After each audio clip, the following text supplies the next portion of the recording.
दोस्तों, मैं 31 साल की हूँ और मैं एक शादीशुदा महिला हूँ। मेरी शादी को 4 साल से ज्यादा का समय हो चुका है।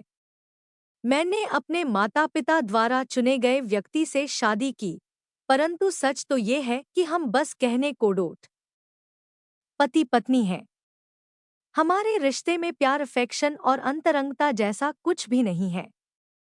शादी के पहले दिन से ही मुझे उनके साथ रहना अच्छा नहीं लगता।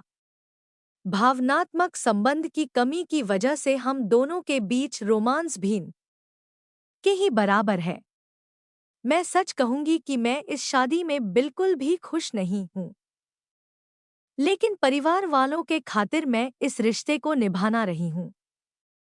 मेरा इस शादी में बने रहने का एक कारण मेरा देवर भी है, जो थोड़े से समय में ही मेरा सबसे अच्छा दोस्त बन गया था। दरअसल मेरा देवर मेरे से भी छोटी उम्र का है और वो कंवारा है।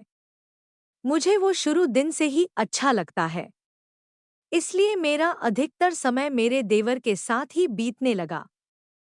मेरे और मेरे देवर के बीच बहुत अच्छी बनती है। ऐसा इसलिए भी क्योंकि बहुत सी चीजों को लेकर हम दोनों की पसंद नापसंद भी बिल्कुल एक ही तरह की है। इसी एक वजह भी है कि मैंने अपने पति के साथ अपने तनावपूर्ण संबंधों को लेकर उससे बात की। वो न केवल एक श्रोता, सुनने वाला, बल्कि अच्छा सलाहकार भी है, लेकिन समस्या ये है कि मुझे उसके प्रति एक अजीब सा आकर्षण हो गया। साथ में समय बिताते हुए हम दोनों न केवल एक दूसरे के बहुत करीब आ गए और पिछले साल एक दिन हम घर पर अकेले ही थे, उस दौरान हम दोनों के बीच संबंध भी बने। उसके बाद से हम पति पत्नी जैसे रिश्ते में हैं। मैं अपने देवर के नजदीक जाने में मैं कुछ भी गलत नहीं मानती। ऐसा इसलिए क्योंकि जो कुछ भी हुआ उसमें मेरे पति की गलती है। मुझे उसकी साइड से कभी प्यार नहीं मिला। अब मैं उसके बहुत खुश हूँ। मैं मेरे देवर से प्यार करने लगी हूँ। अब मुझे समझ नहीं आ रहा कि मुझे इस शादी में बने रहना चाहिए या नहीं।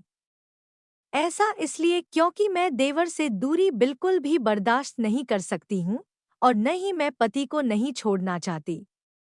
अगर मैंने अपने पति से तलाक ले लिया तो देवर के साथ भी मेरा रिश्ता खत्म हो जाएगा। मुझे बताएं कि मुझे क्या करना चाहिए।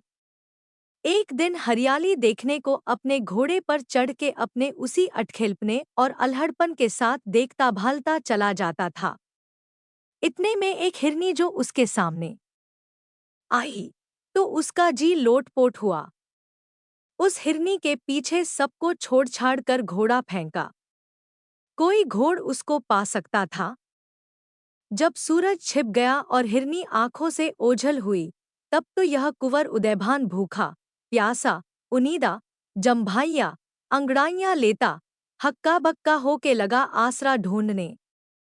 इतने में कुछ एक अमराइयां देख पड़ी, उधर चल निकला। तो क्या देखता है, जो 40-50 रंडिया एक से एक जोबन में अगली झूला डाले हुए पड़ी झूल रही है और सावन गातियां हैं। ज्यों ही उन्होंने उसको देखा, तू कौन?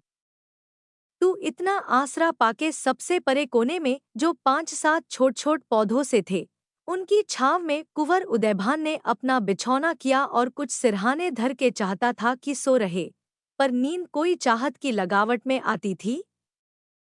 पड़ापड़ा अपने जी से बातें कर।